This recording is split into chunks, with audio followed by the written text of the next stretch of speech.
Ain syuhada.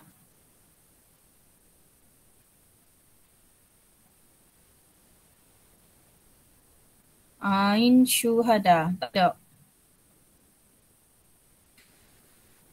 Okay, cikgu nak jemput siapa ni? Aisyah Nur Fatin lah baca doa.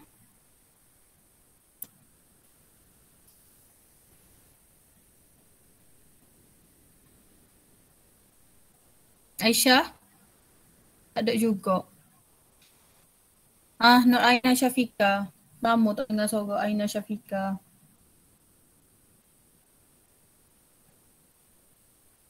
Aina Syafiqah, baca doa.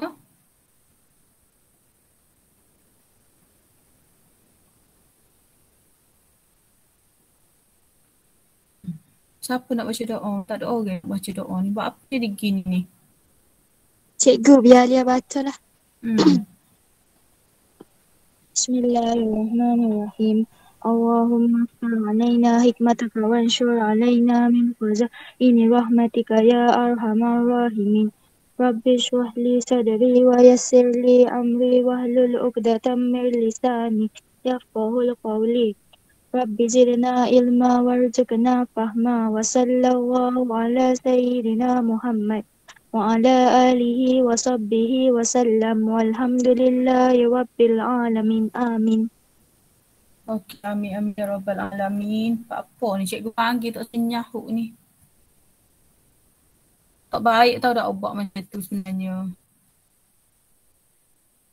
Kalau tak boleh baca doa, tulis sini dekat chatting cikgu superior ke, saya apa ke, mikrofon saya tak jadi ke. Jangan buat senyap gitu tau, tak baik. Macam kita kecek dengan orang lah, kita kecek dengan orang, lepas tu orang tak nyapuk. Kita pun rasa kecil hati, kita rasa sakit hati kan. Jadi apa yang kita buat tu dia akan berbalik kepada diri kita sendiri nanti deh. Jangan buat gitu. Jangan buat acak-acak gitu. Sebab macam tadilah Cikgu Pasir tadi tengok rahsia kejayaan pelajar terbaik. Jaga hubungan dengan manusia, okay? Jangan buat gitu. Nanti apa-apa awak akan ingatlah kalau Tuhan tak balas hari ni, dia akan balas bila-bila. Adalah satu-satu ketika tu, barulah kita kata, ya Allah, aku ni pernah buat kat orang gini, patutlah aku kena gini. Ingat, cikgu kat sini ngepek banyak-banyak. Cuma apa yang kita buat dia akan balik kepada kita semula. Okay. So hari ni cikgu nak bincang MIP SM Terengganu set 2 dan cikgu dapati dalam set 2 ni juga ada road to trial lah. Jadi dengan molek. Sebab nanti yang postmortem ni letih dah cikgu nak jawab. Postmortem yang kali kedua tu letih dah. Cikgu pun tak tahu nak jawab macam mana ni ke pengetua ni. Apa sebab berlaku penurunan. Jadi cikgu tengok kebanyakannya sebab masa lah. Okey. Nampak slide cikgu? Nampak cikgu. Okey.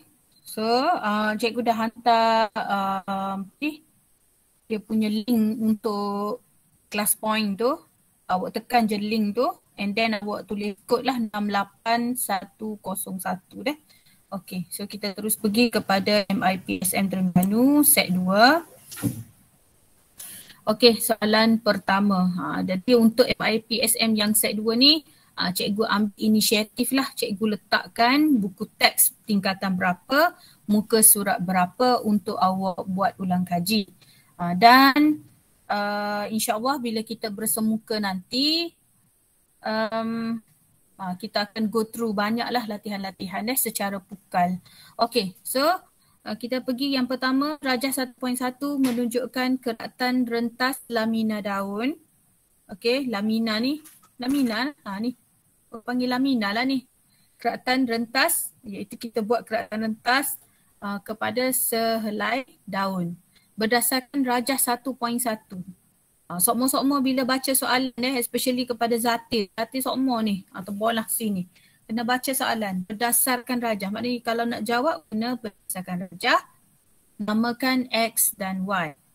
Okey, namakan X dan Y. Okey, cikgu nak tekan short answer. 8 orang baru masuk. Yang lain cikgu minta masuk. Yang lain cikgu minta masuk. Yang pelajar pernah masuk ni mungkin mungkin PBD dia markah dia kurang sebab dia tak masuk, dia tak join. Okey. Tolong jawab apakah X, apakah Y. Okey, nak tengok short answer. Awak jawab X tu apa, Y tu apa. Kena tulislah X apa, Y apa.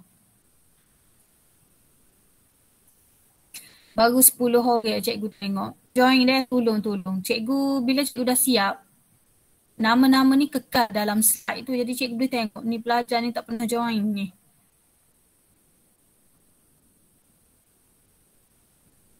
Okay, apakah X, apakah Y?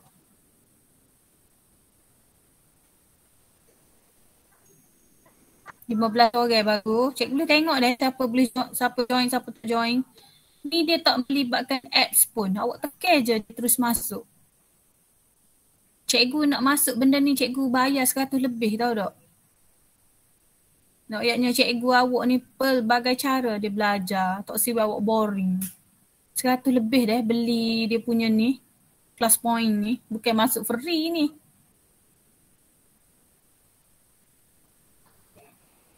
Okey, cikgu tengok Zati jawab X misofil palisat, Y misofil span. Okey. 19 orang baru join. Cikgu beli 100 lebih ni untuk bilangan yang tak terhad. Tolong. Cikgu pisah bayar 100 lebih nak suruh semua orang boleh join. Baru 20 orang. Cikgu kata dah ke, cikgu tak pernah marah jawapan salah. Tak pernah marah. Yang cikgu marah senyap, tak jawab.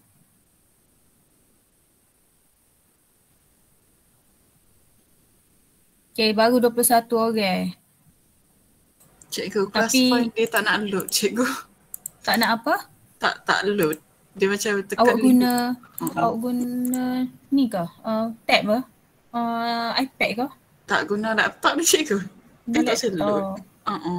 Ada masalah tu. Cikgu sabar. Saya pun gitu juga cikgu. Baru 15 orang ni. Okay, tak apa. Maybe ada masalah dengan dia class point. Okay, so cikgu stop ambil jawapan. Okay, jadi rata-ratanya menjawab. Bagus dah. Terima kasih Alia. Kalau tak bagi tahu macam tu, cikgu akan assume awak tak masuk lah. Okay, tak apa, thank you. Sebagai makluman Okay, jadi cikgu tengok semua jawapan jawab yang sama. Okay, so cikgu save dulu jawapan awak. Jadi awak nampak tak? Ada view responses. Daripada situ cikgu tahu siapa masuk, siapa tak jawab. Okay, jadi cikgu dapati pelajar semua jawab benda yang sama dah. Okay, jadi X ialah misofil palisat, Y ialah misofil berspan. Okay, bagus. Semua jawab benda yang sama. Okay, nyatakan fungsi X. Okay, siapa nak jawab? So cikgu nak tekan lah. Cikgu nak ambil siapa ni? Ingat deh. Jawab salah tak apa. Tak ada masalah. Okay, bolehkah cikgu nak panggil Nordiana? Okay, Nordiana. Ya, Kak ni pilih awak. Apa fungsi X? Sebagai tapak fotosintesis. Kenapa dia boleh buat tapak fotosintesis? Sebab dia ada banyak kloroplas. Okey, dia ada banyak kloroplas. Apa fungsi banyak kloroplas? Untuk menyerap tenaga cahaya matahari. Okey, very good. Dah, betul lah. Okey, so kita tengok jawapan. Okey, awak kata sebagai tapak fotosintesis. Tu jawapan dalam skema, betul tak? Dia kata diguna sebagai tapak. Cikgu ingat dia guna perkataan tapak. Okey, so kita katalah dia boleh menjalankan fotosintesis. Kenapa? Kena guna ni perkataan ni. Sebab kalau awak tengok, kedudukan dia rapat-rapat. Jadi dia ada banyak kloroplas. Yang ni ada kloroplas juga, tapi kerana dia ada banyak ruang kosong ni, ruang-ruang kosong ni, jadi dia kurang sikit kloroplas. Jadi kalau sebab tu kalau awak tengok kalau awak diminta menyusun kedudukan kloroplas paling banyak, kedudukan kloroplas paling banyak ialah nombor 1 di misofil palisat. Nombor 1 paling banyak kloroplas. Yang kedua ialah di misofil berspan. Yang ketiga ialah di sel pengawal. Ingat kalau naik soalan macam ni, dia tanya susunkan kedudukan kloroplas paling banyak dekat lamina daun. So nombor 1 mesofil palisat. Apa cikgu mesofil palisat? Sebab kedudukan dia rapat-rapat, padat, penuh. Jadi dia pun ada banyak kloroplas. Jadi bila ada banyak kloroplas, dia boleh serap banyak cahaya. Okey, boleh serap banyak cahaya. Yes, Diana?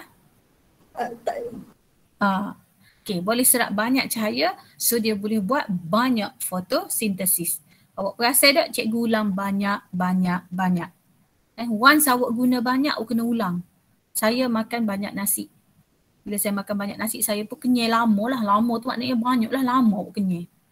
Jadi bila lama tu, saya pun jadi lebih gemuk. Nampak tak perkataan tu? Banyak, lama, lebih. Semua tu menunjukkan benda banyak. Okey. Kalau tempat yang ketiga ialah di sel pengawal. So ingat okay, jadi jawapan dia menjalankan fotosintesis kerana banyak ataupun mengandungi padat dengan kloroplas. Kalau nak lebih baik lagi, untuk menyerap lebih banyak cahaya. Okey, jelas Okey, soalan seterusnya. Ni pun muka surat 29 juga buku teks. Struktur Y berbentuk tidak sekata. Okey, so Y tadi ialah mesofil berspan. Kalau cikgu jadi pelajar, cikgu semua pesan kepada pelajar, Y ni awak ganti dengan apa nama dia? Senang. Struktur mesofil berspan berbentuk tidak sekata. Dan selnya tersusun longgar. Kenapa dia tersusun longgar? Sebab banyak ruang udara. Dia banyak ruang udara. Terangkan kepentingan ciri penyesuaian tersebut. Okay, jadi kalau awak tengok di sini, awak kena jelaskan dulu kenapa dia tersusun longgar. Sebab tu cikgu jawab. Kenapa dia tersusun longgar? Kerana mempunyai banyak ruang udara. Jadi bila banyak ruang udara, sebab dia nak menambah luas permukaan bagi pertukaran gas. Barulah gas boleh masuk banyak sebab ada banyak ruang udara. Okey. Kepentingan dia, kesan akibat dia bila banyak gas, membenarkan pertukaran gas. Kalau cikgu cukup tak suka gas. Kenapa? Sebab kadang-kadang skema SPM ni, gas ni terlalu umum. So kalau cikgu jadi awak, cikgu akan detailkan. Cikgu kata membenarkan pertukaran karbon dioksida dan oksigen berlaku dengan cekap. Cikgu cukup tak suka perkataan gas. Kenapa? Sebab kadang-kadang skema SPM ni dia tak boleh, dia tak terima gas. Jadi lebih selamat kita detail selalu. Kita bagi tahu, membenarkan pertukaran karbon dioksida dan oksigen berlaku dengan cekap. Atau ada pelajar tak nak jawab tentang gas. Dia kata mempunyai banyak ruang udara untuk menambah luas permukaan bagi memudahkan peresapan air yang merentasi daun ke sel mesofil palisat.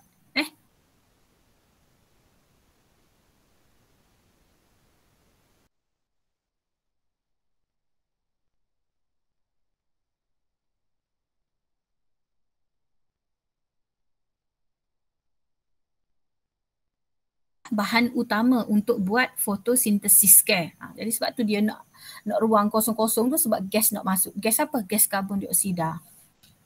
Okay, kalau tak faham tanya selalu. Okay, soalan C.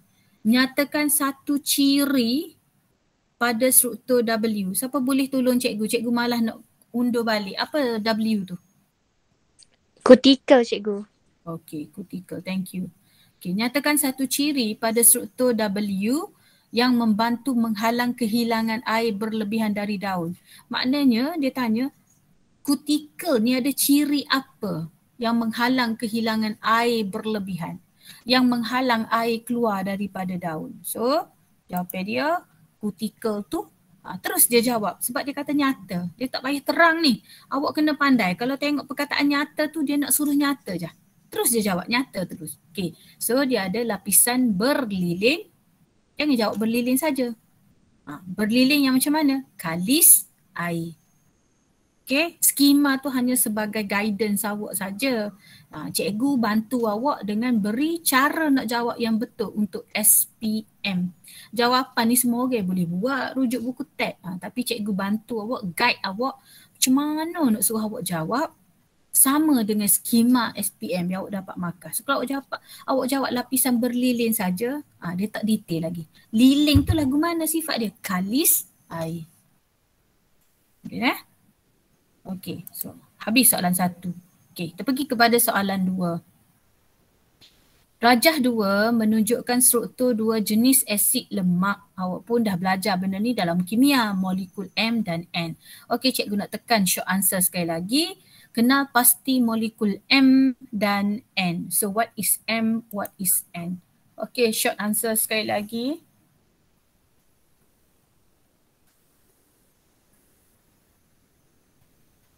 Okey, apakah M, apakah N?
Okay, thank you. 16 orang menjawab. Cikgu close submission Okay, thank you Liana. 17 orang. So cikgu close submission Okay, sebab cikgu close submission tu bila cikgu tengok jawapan ramai yang betul lah. Okay, jadi okay.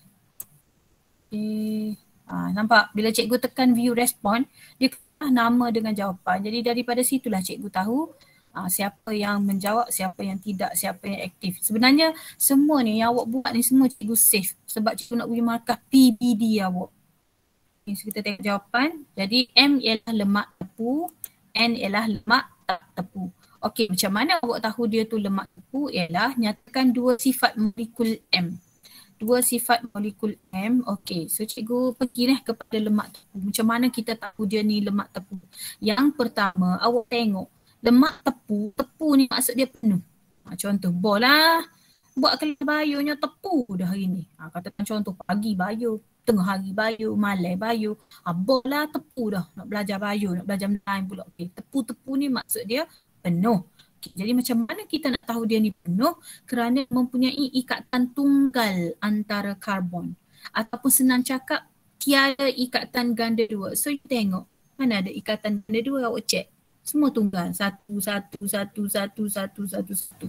Yang ni ada ikatan ganda dua. So yang tak ada ikatan ganda dua tu ialah lemak tepu.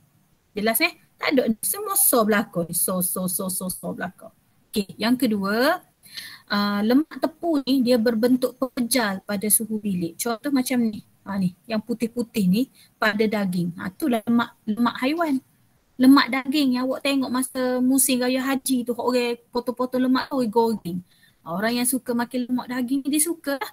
Goreng-goreng dia rasa manis gitu. Okay, jadi lemak ni berbentuk pepejal pada suhu bilik. Contoh paling mudah, mau awak buat sup. Mau awak buat sup daging, mau awak biarkan dalam, mau awak tak panaskan ke? Biarkan dalam berapa 4-5 jam ke, sebentar nak panas balik awak tengok lemak sup tu ketul. Dia berbentuk pepejal-pepejal, tapi bila kita panaskan balik tak ada dah lemak tu. Okay, you nampak tak dia berbentuk pepejal pada suhu bilik dan memerlukan takat lebur yang tinggi barulah dia hancur. Okay, dan kalau makan ni dah lah lemak tepu, maknanya penuh dengan lemak, maka dia ada kandungan kolesterol yang sangat tinggi. Jadi dia nak nyatakan 2 sifat. Okay, cikgu nak ingatkan, bila soalan SPM kata nak 2 sifat, awak tulis 2 sifat sahaja. Tulis 2 sifat saja. Ada pelajar dia suka lah tambah ni 3, 4 dia buat. Jangan. Kenapa? Sebab cikgu takut risiko dia masa exam, atas ni salah, atas salah, bawah betul, Nombor 3 betul. Tapi disebabkan awak dah langgar peraturan, dia kata 2 je, maka budak ni dapat 1 markah sahaja. Okay, so kalau soalan SPM kata 2 sifat, awak bagi 2 sifat sahaja. Jelas Okay, contoh ni saja je cikgu bubuh. Ni bukan ciri deh, contoh. Contoh kalau awak nak tahu lemak tepu ni ada pada mentega, lemak-lemak haiwan yang awak nampak pada lemak daging tu adalah lemak tepu. Mana baik, makan mentega ke margarin? Soalan cikgu. Cikgu nak tanya siapa ni? Mana lebih baik? Cikgu nak quick poll. Quick poll. Awak jawab mana lebih baik? Makan mentega ke margarin? Jawab. Jawab ke apa Makan mentega ke? True, jawab true or false mana lebih baik? Makan mentega ke margarin? Margarin tu mentega untuk true, false tu untuk margarin. Mentega untuk true, betul. Margarin untuk false. Mana lebih baik saja je. Tak payah salah. True tu untuk mentega. Cikgu nak guna apa dia punya tu. True tu untuk mentega, margarin untuk false. Cikgu nak tengok warna mana lebih naik tinggi. Mana lebih baik, makan mentega ke margarin Katakan contoh cikgu letak di depan.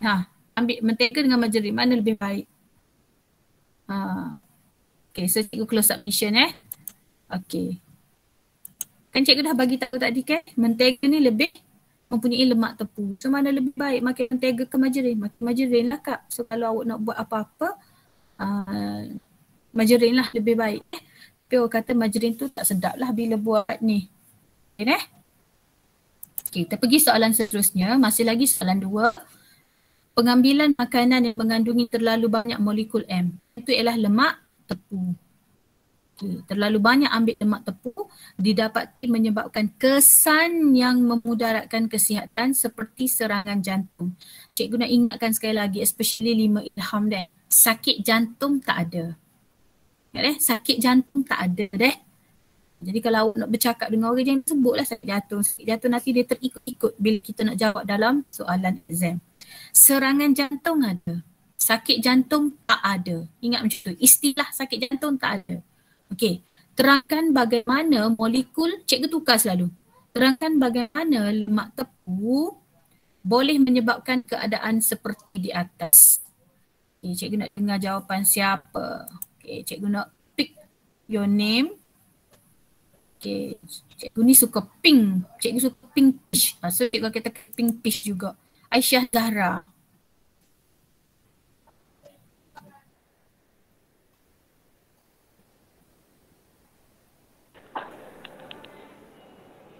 Kenapa kita tak boleh makan banyak lemak tepu? Cikgu. Saya duduk dekat. Aisyah Zahra di atas kereta. Duduk dekat supermarket cikgu. Supermarket mana? Aeon. Masa sungguh. Kalau aku boleh kira aku kira indah benda. Oh sedap dia duduk Aeon. Okay, cikgu pick a name lain. Apa hatimu duduk Aeon dia. Okay, cikgu pick nama Aisyah. Aisyah mana ni? 2 kali Aisyah ni. Tak apa, kita pick nama lain. Terus Sabila. Sabila jangan kejap duduk kat SCC pula. Okay, Sabila. Sebab apa kita boleh makan banyak lemak tepu? Apa lemak tepu buat?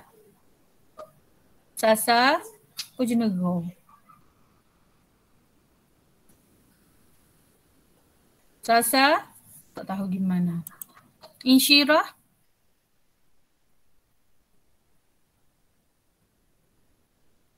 Insyirah.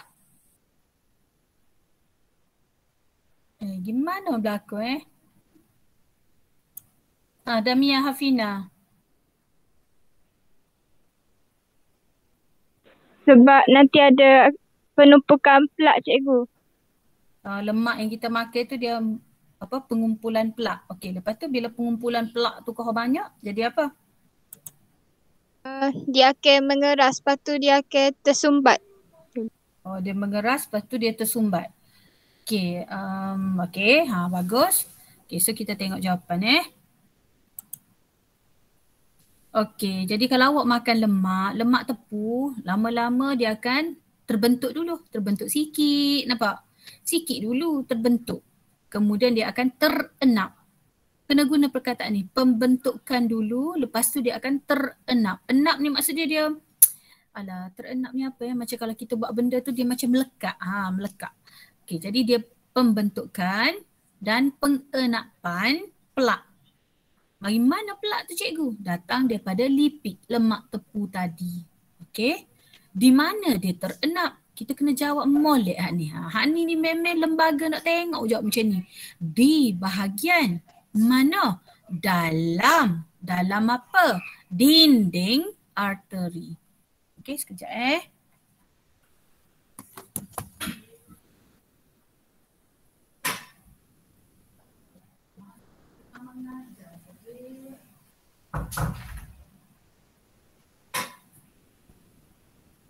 Okey, dia akan terenap. Okey, dia akan terenap di bahagian dalam. Tak boleh jawab di bahagian pada. Pada dinding. Tak boleh. Tak ada markah. Di bahagian mana? Dalam. Awak nampak okey? Di dalam ni. Dalam dekat mana? Dekat dinding. Dinding apa? Dinding arteri. So bila lama-lama makin banyak lumen. Jangan sebut lubang deh, lumen. Lumen arteri akan jadi sempit, menghasilkan atau mewujudkan rintangan tinggi untuk pengaliran darah. Ini maksud dia rintangan tinggi. Sebab dia dah sempit, jadi ada rintangan lah maksudnya. Darah tak boleh nak mengalir dengan baik. Okay, dan bila banyak-banyak lemak, arteri akan jadi mengeras dan hilang kekenyalan. Okay, jadi sebab benda tu berlaku dekat arteri dan kerana kolesterol, maka kita panggil ateroarteri. Aterosklerosis. Kolesterol. Ingat macam tu. Kalau arterio tu kalsium yang terenap. Kalau lemak yang terenap, kolesterol yang terenap, kita panggil aterosklerosis. Okay, jangan tukar dengan arteriosklerosis. Awak salah guna, salahlah awak. Kalau arterio ni kalsium yang terenap. Okay, dapat So cara jawab macam ni lah. Kena bagi tahu dulu pembentukan pengenapan pelak. Pelak tu datang daripada mana? Datang daripada lipid. Dekat mana dia terenap? Dekat bahagian dalam dinding arteri. Lepas tu jadi apa? Lama-lama terenap gak, lumen arteri jadi sempit. Bila sempit, darah tak boleh nak lalu kerana rintangan tinggi. So bila makin banyak, arteri jadi keras, hilang kekenyalan, menyebabkan aterosklerosis. Okay, soalan 3. Yang ni road to trial. Okay, road to trial. Rajah 3 menunjukkan, okay, yang ni buku form 5, muka surat 18. Rajah 3 menunjukkan jenis tumbuhan berdasarkan jangka hayat, iaitu tumbuhan yang ada yang hidup semusim, ada yang boleh hidup dui musim dan ada yang jenis tumbuhan saka. Okey, ada pokok P, pokok Q, pokok R. Pokok P ni agak-agak apa Siapa boleh tolong cikgu? Apa pokok P ni?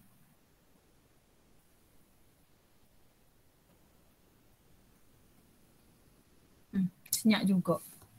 Sebab MIPSM ni dia punya modul tak lengkap, tak jelas lah gambar dia. Siapa gambar pokok P? Siapa boleh tolong cikgu? Agak-agak awak nampak gapo? Labu air cikgu. Yes, betul. Labu air. Pernah makan labu air? Cikgu suka labu air ni buat sayur air macam ten tak tahu awak ten apa yang kau cikgu lupa nama dia kot Melayu, kot bahasa ni. Sayur ten apa yang kau Alamak, cikgu tak ingat lah. Ada jual banyak ni labu air. Ada? Dia memang bentuk macam tu. Okey, kemudian pokok Q ni carrot, pokok R bunga raya. Berdasarkan rajah 3, padankan jenis pokok berdasarkan jangka hayat tumbuhan tersebut. Okey, jadi sebab pokok P ni dia boleh hidup 2 musim lah, 2 musim. Okey, pokok R Dia tumbuhan saka. Awak ingat gini, mu ada saka. Saka ni akan duduk lama dengan mu, duduk ikut mu sampai bila-bila. Dia macam tu jugalah kalau tumbuhan saka ni, tumbuhan yang hidup lama. Okey, so kita tengok deh tumbuhan saka. Ingat gitu. Tumbuhan saka ni ialah merujuk kepada tumbuhan yang hidup lebih daripada 2 tahun. Maknanya lama lah dia hidup. Tumbuhan ini mempunyai jangka hayat yang panjang bergantung kepada spesies dan keadaan. Tumbuhan saka dapat dikelaskan kepada 2 kategori. Tumbuhan berkayu saka dan tumbuhan herba saka. Jadi pokok bunga raya ni ialah tumbuhan berkayu saka. Apa cikgu berkayu? Sebab batang dia berkayu. Okey. Ada juga tumbuhan herba saka. Maknanya tumbuhan tu jenis tidak berkayu tetapi dia hidup lama. Tu pun kita panggil tumbuhan herba saka. Kebanyakan tumbuhan saka mampu berbunga dan berbuah berkali-kali sepanjang hidupnya. Tumbuhan ini mempunyai struktur yang dapat beradaptasi dengan persekitaran dan perubahan suhu. Sebab tu kalau tengok bunga raya, banyak orang tanam tepi highway, tepi jalan. Tak cara ke dia, tak payah tiru. Dia memang akan hidup sampai bila-bila. So cara nak ingatlah, awak ingat saka. Saka tahu saka? Tahu tak saka? Saka ni macam benda orang. Kau tu lah mengikut awak tu. Okay, jadi tumbuhan saka ni lah tumbuhan yang hidup lama. Okey. Kalau tumbuhan yang dui musim, dui ni maksud dia 2. Okey, tumbuhan dui musim merujuk kepada tumbuhan yang mengambil masa 2 tahun. Iaitu 2 musim pertumbuhan untuk melengkapkan kitar hidupnya. Musim pertumbuhan pertama ialah pertumbuhan tampang, iaitu pertumbuhan struktur akar, daun, batang. Jadi kalau jenis tumbuhan dui musim ni, awak tak rasa pelik lah. Awak beli-beli awak kata, apa pokok ni? Dia memang sampai ketika dia dah untuk mati.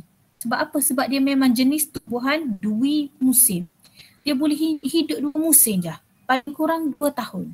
Kenapa? Sebab mula-mula tu dia akan tumbuh daun, tumbuh akar, tumbuh batang.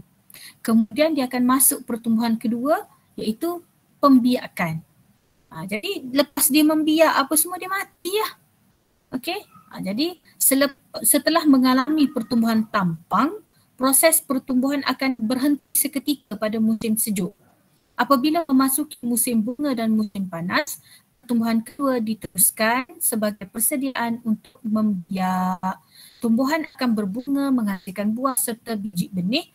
Lepas dia hasil biji benih, tumbuhan tu akan mati. Contoh paling mudah awak nak tengok tumbuhan dui musim ni, awak rasa tak depan kelas awak tu ada pekerja tanam bunga yang macam ni. Warni tu, merah, kuning. Perasan tak? Depan kelas awak tu. Perasan cikgu. Ada tinggi-tinggi tu. Lepas tu dia kering uduh. Awak kata uduhnya kering. Dia memang, orang kata lepas dia membiak dah tu, dia sudah menyebarkan biji benih dia, lepas tu dia kering. Nanti you akan tengok naik pula lain. Itulah tumbuhan dui musim. Okey? Jelas kan? Sebab tu gambar ada. Ya?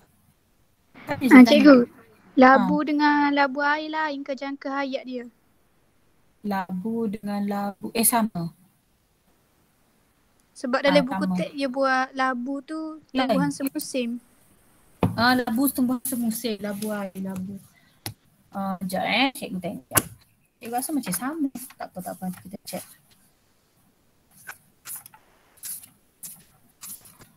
Sebab labu air, kejap cikgu ingat Labu air dengan labu.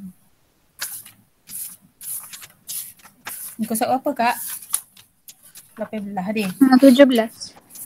17 deh. Okey, labu dengan labu. Okey, dia buat labu. Sorry. Mungkin labu yang ni tumbuhan semusim. Betul lah juga dia. Sebab orang putih ambil tu, dia buat gos tu dia. Okey.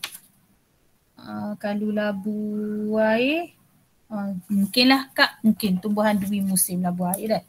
Okey, so kalau macam ni, sekejap kalau macam ni biasanya biasanya kalau SPM dia tak akan masukkan lah gambar yang boleh menimbulkan kekeliruan macam ni. Maksudnya dia tak akan letaklah gambar macam saat ni lah awak tanya, cikgu labu air dengan labu biasa, dia tak akan letak. Okey, insyaAllah kita harap-harap bila SPM ni tak ada benda-benda yang menggelirukan macam ni lah.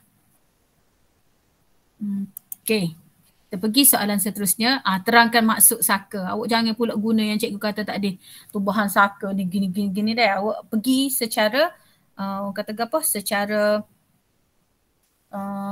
secara ni lah. Ikut buku lah. Jadi tumbuhan saka ni apa? Ni. Cikgu malas nak tulis jawapan. So cikgu terus ambil buku teks, cikgu highlight. Okay, jadi tumbuhan saka ni ialah tumbuhan apa? Tumbuhan yang hidup lebih daripada 2 tahun. Okay, 1 markah. Tumbuhan yang hidup lebih daripada 2 tahun. Okay, yang kedua, boleh juga bagi tahu tumbuhan ni ada 2 jenis, iaitu tumbuhan berkayu saka dan tumbuhan herba saka. Boleh juga nak bagi macam tu. Ataupun tumbuhan saka mampu berbunga dan berbuah berkali-kali sepanjang hidupnya. Jadi mana-mana 2 markah. Okay, mana-mana daripada buku tu 2 markah. Itu yang pertama dia hidup lebih daripada 2 tahun. Yang kedua dia ada 2 jenis, tumbuhan berkayu saka dan tumbuhan herba saka. Yang ketiga sepanjang dia hidup tu dia boleh berbunga, berbuah, berkali-kali. Okey, soalan C. Justifikasikan jenis tumbuhan manakah? Bila awak jumpa perkataan justifikasi, maknanya awak kena pilih. Awak kena justify. Yang ni yang cikgu takut dia sebab ni format baru ni dia banyak guna perkataan justifikasi. So justifikasi maksudnya awak kena justify. Awak setuju ke tak? Awak terima ke tak? Awak pilih yang mana? Macam tu. Jadi justifikasikan jenis tumbuhan manakah yang dapat mengekalkan spesies hidup dalam persekitaran yang sukar. Jadi kita pilih tumbuhan art dulu. Kita royak dulu. Saya memilih tumbuhan art. Kenapa? Sebab ni. Art mempunyai instruktur yang dapat beradaptasi dengan persekitaran dan perubahan suhu. Kalau saat ni lah cikgu kata tadi bunga raya, awak tanam lah mana awak tak usah cara. Dia akan tetap berbunga, dia akan tetap tumbuh. Jarang pokok ni nak mati. Okay, jadi sebab dia ada struktur yang dapat beradaptasi dengan persekitaran dan perubahan suhu. Jadi kesan akibatnya bila dia boleh beradaptasi menyebabkan pertumbuhannya berlaku sepanjang hayat. Kadar pertumbuhan dia sangat tinggi pada musim bunga dan panas kerana bila musim bunga dan panas cahaya banyak, dia boleh buat fotosintesis tinggi. Sebab tu kalau awak tengok, kalau panas, hujan, masa itulah musim buah menjadi-jadi. Awak perasan, awak perhati deh. Biasanya dalam bulan 5-6 macam tu, musim itulah durian menjadi-jadi, cempedak nangka menjadi-jadi, langsat duku menjadi-jadi, rambutan pun. Sebab tu kalau awak lalu tengok, musim buah apa ni? Motel ada, cempedak ada, durian ada. Sebab apa? Sebab masa tu panas, hujan. So bila panas cahaya banyak, hujan air banyak. So pokok boleh buat banyak fotosintesis. Okey? Dan buah lebih manis. Apa cikgu? Buah lebih manis, buah lebih menjadi. Sebab bila buat banyak fotosintesis, glukosa tinggi. Glukosa tu dah yang menjadikan buah manis, buah besar, buah menjadi-jadi. Boleh? Okey? Awak tak usah pelik lah kalau musim kemarau, awak tengok buah kecil-kecil lagi Kedah. Jadi kalau awak pergi Kedah, awak tengok, loh kecil-kecilnya buah. Sebab musim kemarau. Glukosa sikit. Air tak cukup. Jadi buah lebih kecil, buah kurang manis. Dia berlaku tu. Okey, soalan 4. Soalan 4 ni ialah buku teks form 4, muka surat 103. Cikgu letak muka surat ni supaya memudahkan awak untuk ulang kaji. Okey, rajah 4 menunjukkan peringkat berlainan yang berlaku semasa pembahagian sel. Namakan fasa K dan fasa M dalam rajah 4. Okey, so cikgu bagi dah cara nak ingat. Kalau macam ni, kalau kita tengok dia tu, ni kita panggil pendek, tebal, padat. Pendek, tebal, padat. P ialah profasa. Boleh? pendek, tebal, padat. Sebab tu dia jelas kelihatan macam gunting ni. Pendek, tebal, padat. P, profasa. Okey, kemudian awak nampak tak ni? Oh, comelnya dia beratur. M, mari beratur tengah-tengah. So M ialah metafasa. Okey, kemudian awak nampak tak ni? Dia degi dah, berpisah dah. So kita panggil dia asing. Asing, anafasa. Okey, dan sekarang dia sudah tiba. Tiba dah, cuma dia tak masuk sarang lagi. Tiba ke kutub berlainan. So kita panggil dia telofasa. Okey, so dia nak namakan fasa K dan M. Jadi fasa K ialah anafasa dan fasa M ialah telofasa. Okey, dapat Okey, seterusnya. Susunkan peringkat-peringkat dalam Rajah 4 mengikut tertib yang betul. So kalau nak ikut tertib kak, kita ambil profasa dululah. Sedangkan jadi L, N, K, M. Okey, ni jawapan dia ni. L, N, K, M.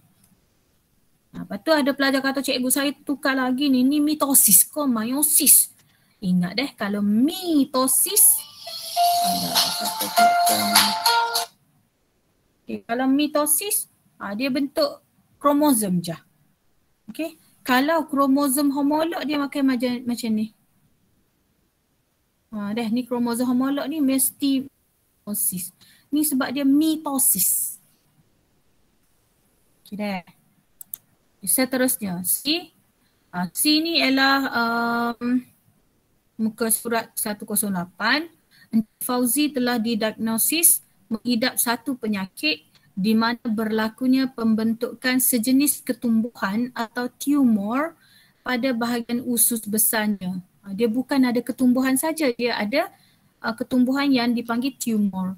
Hasil ujian darah menunjukkan terdapat sel-sel tumor dari bahagian usus dalam darah beliau. Maknanya benda ni sudah mengalir. Sebab tu cikgu boleh kata tu tumor tu jenis apa? Tumor malignant. Cikgu tengok scene ni. Mula-mula cikgu baca ni, cikgu fikir, oh ketumbuhan je dia ni. Tapi sebab cikgu baca, oh ada sel tumor dalam darah. Maknanya bila dalam darah, dia maknanya dia sudah merebak. Okey, untuk pengetahuan awak, tumor ni ada dua jenis deh. Tumor ni ada dua jenis, iaitu satu tumor benigna. Tumor benigna. Benigna ni dia tumbuh saja. Dia tumbuh tapi dia tak merebak. Kalau tumor malignant dia bahaya. Sebab apa? Sebab dia merebak. Merebak lagu mana cikgu? Dia masuk dalam darah. Dan dia dibawa ke mana-mana. Okey? Benigna ni dia tumbuh saja. Kalau buat pembedahan buang, selamat. Tapi malignant ni dia tak selamat sebab dia boleh merebak. Cikgu baca scene ni sebab dia kata dalam darah beliau. Okey. Apakah jenis tumor? Itu yang cikgu kata, oh dia adalah tumor malignant. Okey? Terangkan bagaimana tumor tersebut boleh terbentuk. Okey, jadi kita ayatlah dia ni kena mana? Okey, kemungkinan dia terdedah kepada mutagen lah. Okey, kemungkinan dia terdedah kepada bahan-bahan kimia. Kita boleh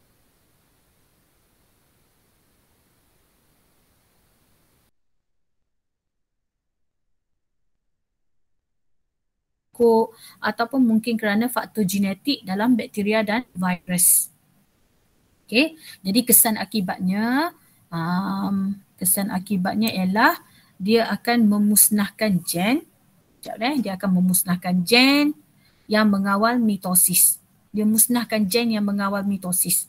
Menyebabkan sel usus atau kanser tu merebak berterusan tanpa kawalan sebab dia dah musnahkan kitar sel tu. Dia dah musnahkan kitar sel mitosis. Sepatutnya setiap kali buat mitosis dia menghasilkan 2 sel. Tapi bila dia tak ikut mitosis dia menghasilkan 10,000 sel kanser. Okey. Dan memusnahkan sel-sel normal di sekitarnya. Boleh ke? Dia memusnahkan gel yang mengawal mitosis.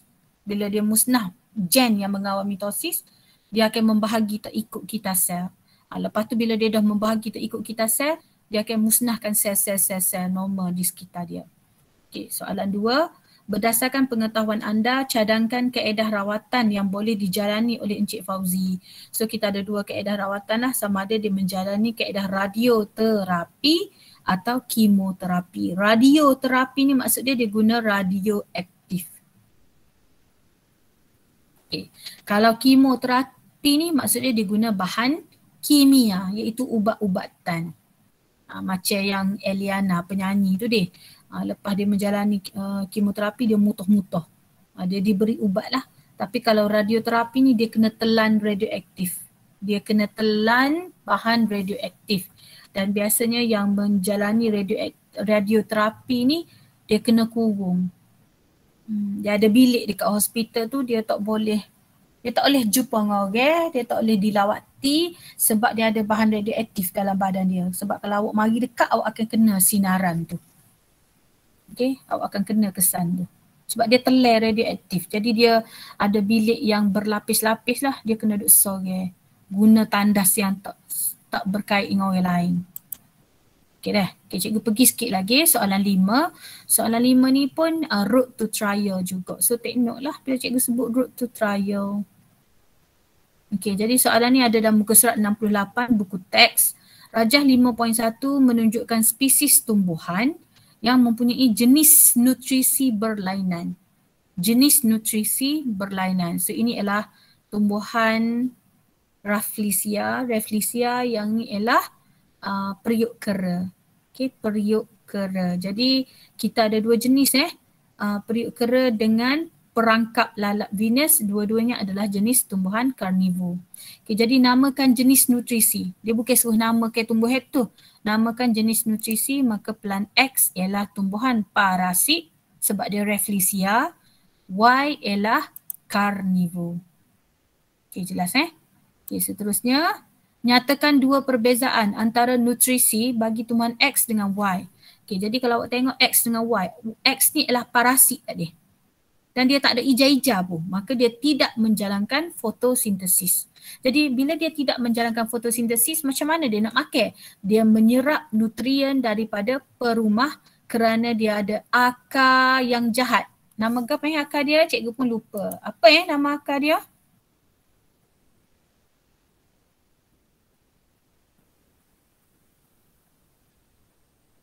Apa dia jahat? Senyaplah kau. Dia ada akar ke apa nama dia? Senyaplah kau dah.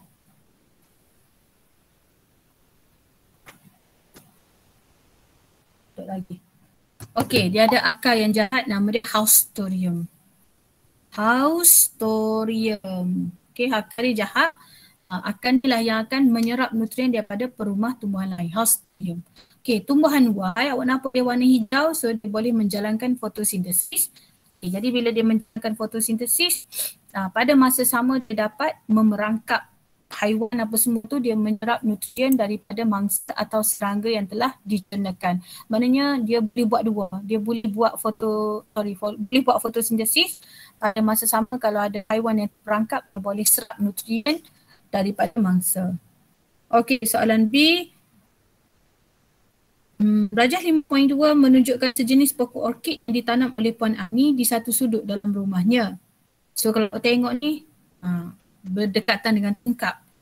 Dengan menggunakan pecahan batu bata, pecahan arang dan sabut kelapa. Soalan ni tanya, mengapa Puan Ani menggunakan sabut kelapa untuk menanam pokok orkid? Untuk pengetahuan awak, mungkinlah soalan ni akan kubik ikut SPM. Sebab lama dah dalam SPM kita, cikgu pun lupa tahun bila. Mungkin boleh keluar balik ni. Okay, jadi awak take note sabut kelapa ni mampu menyimpan air. Mampu menyimpan air. Maksudnya kalau kita siram pagi ni, lusa kita siram pula. Okay? Sebab dia boleh menyimpan kelembapan. Yang kedua, dia boleh membekalkan nutrien iaitu potasium dan fosforus. Potasium dan fosforus. Okay, so cikgu nak tunjuk sikit lah. Cikgu takut naik SPM tahun ni sebab dia pernah naik sekali dalam soalan SPM dulu-dulu. Okay, so kita baca deh. Penggunaan sabut kelapa merupakan salah satu langkah ke arah kita semula. Kenapa cikgu kata dia boleh naik? Sebab takut dia kait dengan tajuk kita semula. Environmental friendly. Ada kan dalam tingkatan 5 bab belakang-belakang tu. Ia mudah diperoleh dan disimpan. Okey, lagi namun apabila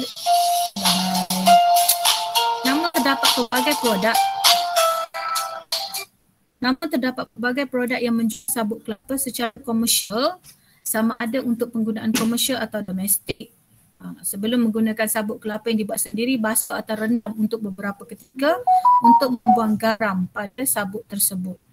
Selain itu, sabut kelapa mempunyai potasium dan fosforus yang boleh diserap oleh tumbuhan. Cuma tugasnya, cikgu takut dia naik exam, awak tolong cari dalam tajuk mikronutrien, awak cari fungsi potasium dan fosforus. Cari siap-siap. Dah duduk dalam buku teks awak tu. Cari siap-siap, dengar cikgu kata ni, cari siap-siap takut naik SPM. Dia tanya, dah awak nak guna sabut kelapa? Awak kata ada potasium fosforus. Apa kepentingan potasium dan fosforus kepada tumbuhan? Yang kedua, sabut kelapa ni juga, kita cari yang dia adalah bahan biodegradable. Maknanya dia boleh diuraikan. Dia macam plastik biodegradable tu yang boleh diuraikan. Jadi bila dia boleh diuraikan, dia tidak mencemar alam sekitar. Dan ingat tu, ni poin-poin yang awak boleh guna dah. Okey, lagi sabut kelapa boleh dijadikan baja kompos. Ia juga menyimpan 8 kali ganda kandungan air daripada beratnya. Ia membantu tumbuhan di dalam hidroponik mendapat keperluan air yang secukupnya. Okey, lagi lepas tu lagi dia ni ada ruang-ruang membekalkan 40% kandungan udara. Okey, so take note lah, cikgu takut benda-benda macam ni naik dalam exam. Okey, ada apa-apa nak tanya setakat ni? Cikgu pergi sikit lagi, soalan 5. Okey, cikgu pun habis sampai soalan 5 dan nanti kita sambung lah sebab cikgu ada mesyuarat lepas ni. Okey, soalan 5 deh. Terangkan penyesuaian akar pokok orkid dalam pengambilan air. Penyesuaian akar pokok orkid dalam pengambilan air dan garam mineral. Sebenarnya tajuk ni ada dah cikgu bagi dalam tajuk sebelum ni, form 5. Tapi yang ni, cikgu dapati skema dia bukan nak akar pokok orkid tu. Dia nak akar saja. Sebab kalau tengok, awak boleh tengok dalam buku teks muka surat 66. Dia hanya fokus kepada akar. Sebab kalau akar pokok orkid dia ada ciri dia sendiri. Ada dalam nota, cikgu pernah beri ke awak, cikgu ingat sebab cikgu ada slide tu. Okey, tapi yang ni dia nak jawab akar je. Okay, jadi awak boleh tengok dalam buku teks muka 66 iaitu akar ni ada gambar. Akar mempunyai epidermis berdinding nipis. So bila dia dinding nipis, dia telap terhadap air. Jadi bila nipis memudahkan pergerakan air masuk dalam akar. Jadi bila soalan tanya terangkan penyesuaian, awak kena beri penyesuaian dan kena terangkan apa. Ingat bila sebut penyesuaian, awak kena beri penyesuaian dia, lepas tu kena terangkan kenapa. Okey, ataupun tak usah guna tu. Okey, akar ni ada gapa lagi? Akar mesti ada sel-sel rambut akar. Jadi bila ada sel-sel rambut akar, dia tidak dilapisi kutikel, dia tak ada lapisan. Fungsi dia bila tak ada lapisan, membenarkan penyerapan air. Okey, lagi? Tak nak macam tu lagi. Okey, sel-sel rambut akar mempunyai vakul yang besar. Jadi bila dia ada vakul yang besar, fungsi dia dapat menyimpan air dan garam mineral untuk memastikan penyerapan air berlaku dengan cepat. Yang ni cikgu tak silap, cikgu dah ada dalam PBDB 1 itu, exam yang cikgu Ruslina buat. Ada. Dah cikgu ingat, ada yang ni. Okey, soalan seterusnya. Pada pendapat anda, apakah faktor utama yang perlu diambil kira oleh Puan Ani sebelum meletakkan pokok orkid di sudut tersebut? Terangkan. Jadi buat apa yang Puan Ani ni tanam tepi tingkap? Sebab dia nak dapat keamatan cahaya yang optimum. Okey, ni cikgu cari gambar. Dia letak tepi tingkap sebab nak dapat keamatan cahaya yang optimum. Bila cahaya banyak, ada perkataan cikgu, optimum meningkat maksimum. Semua benda tinggi-tinggi lah kau. Keamatan cahaya optimum banyak. Untuk apa? Meningkatkan kadar penyerapan cahaya. Bila banyak cahaya, fotosintesis berlaku dengan maksimum. Okey, so cikgu berhenti setakat ni. Nanti kita sambung 6, 7, 8. Okey. Okey, so ada apa-apa nak tanya?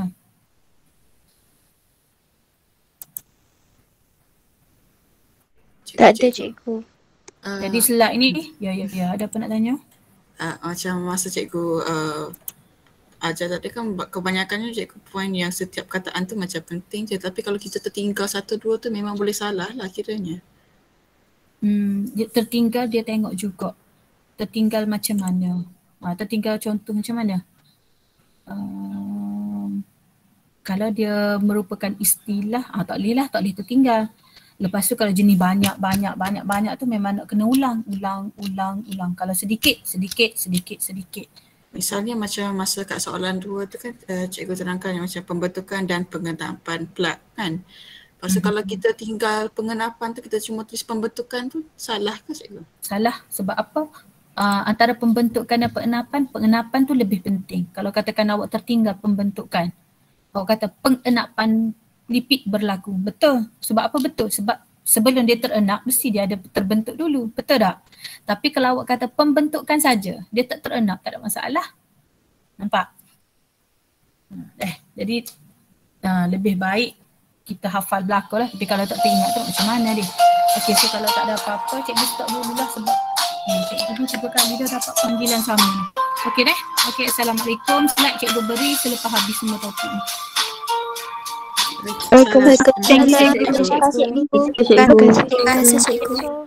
Terima kasih cikgu. Hello dik. Bawa bilah bawah.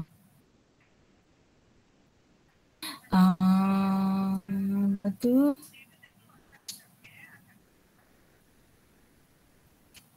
ambil pergi dulu. Boleh. Kenapa Mak Alik Islam? Masih. Boleh.